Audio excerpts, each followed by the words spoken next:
Waiting for Aaron Rodgers is desperation. Like Nick said the first out, I mean, clearly the Steelers are in wait mode right now for Aaron Rodgers because, quite honestly, what is out there for the Steelers besides Aaron Rodgers? And clearly Aaron Rodgers, there are not many suitors for Aaron Rodgers in this market right now, especially when you have the NFL draft coming up. So I think both of these participants are in desperation mode because we know that clearly the Steelers haven't won a playoff game since 2016, and Aaron Rodgers wants to try to finish his career on the high note. All right, Kevin, Travis Hunter. He should prioritize playing what? Cornerback. I know Neek earlier said wide receiver because you can't scheme around cornerback, stuff like that. You can avoid them. But for me, this is supply and demand. Every year we have a handful of elite wide receivers coming into this league. Hell, LSU is bringing like 3 of them in per year. Just take the best LSU guy available every year. But with cornerback, there's just not those elite guys. I would prioritize that and build a package on offense. Nick, best fit for Shedeur Sanders is blank. Pittsburgh. I think that D. Wood said earlier in the show, like sliding in the draft isn't always bad. The situation matters a lot, and I think that's one of the better situations that does not have a quarterback.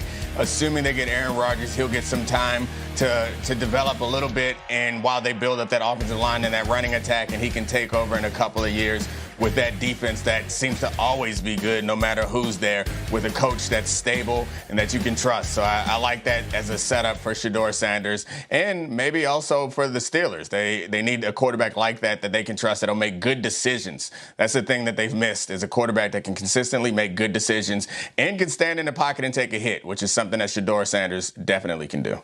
Let's live here for just a moment, because for most of the time we've heard about Shedeur going as one of the first 3 picks. If we're talking about the Steelers, then that means that's the 21st pick. That means he's had to slide here. First of all, is that a good fit for Shedeur Sanders, talking about going to Pittsburgh? It's a very good fit. And for me, the best scouting advice you can hear is from Bill Belichick. Tell me what a guy can do, not what he can't do. He said that one day about Damian Woody a couple of decades ago. Tell me what he can do.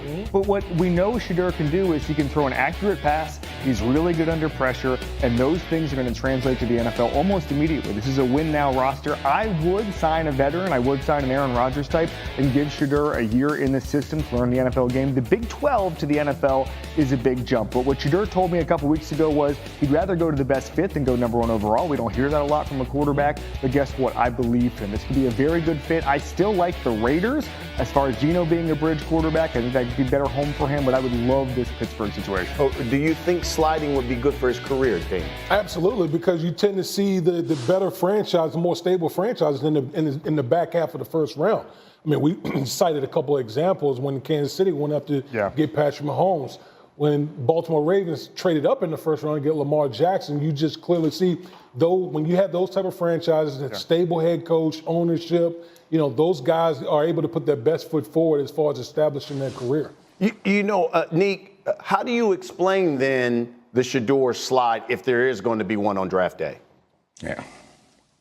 Yeah, I know a lot of people want to point to the fact that it's his confidence or cockiness or something about his personality that's scaring off teams. I don't think that's it at all. I think that's just completely fabricated. No one in the NFL is afraid of people who are cocky. Everyone, except for the number 1 overall pick, believes they should be drafted higher. And so I think Shedeur is the only difference between him and other players is maybe he's more outspoken about it. I think the slide is probably more a result of the measurables and the I guess, traits that he has. Like, he doesn't have a super strong arm, and we're focusing a lot on his completion percentage, when that, I think, is not a trait as much as it's like a reflection of a number of things. And one of those things is that he throws a lot of short passes. Not that he's not capable of attacking down the field, but a lot of his completion percentage is made up of like RPOs and screens. So I think it's hard for NFL front offices to wrap their mind around selecting a guy who doesn't have the most obvious traits, particularly when you look at the quarterbacks that they're matching up against. Most of them, like Lamar, Patrick, Jordan Love, Josh Allen, like those guys have jump off the screen traits. If it's arm strength or athleticism, something like that jumps off the screen for you. And Shedeur, despite being the son of one of the best athletes of all time, he doesn't really have those type of traits. People talked about the cocky, talked about the confidence. When you take a listen here to what Swagoo had to say about Shedeur and his mindset here on Get Up yesterday. Every quarterback in the NFL is cocky. Every one of them is arrogant. Every one of them think that they the best thing since sliced bread. So all of this conversation that I've been listening to about Shedeur and what comes with him, it comes with all of them that are good, that play at a very high level. So this being some kind of knock and wearing jewelry and talking like he talks and operating like he operates, all of that stuff is who these guys are. So let's please stop using that against Shedeur like he's an anomaly in thinking that he got all it takes to be really good at the quarterback position.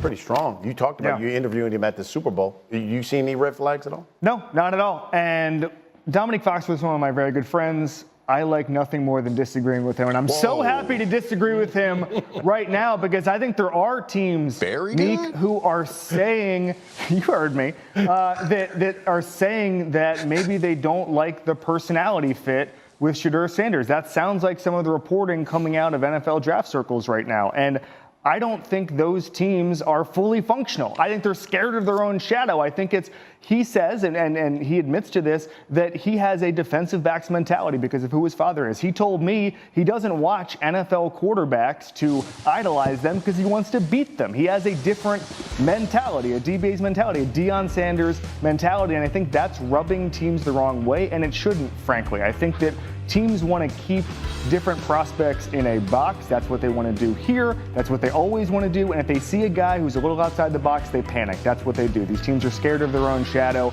I don't see any red flags with his personality. As Swagoo said, everybody's confident. If you are scared of confidence, Mr. Scout, Mr. GM, you are scared of football. If you don't think he's a very good player, if you don't like his arm strength, as Neek said, that's one thing.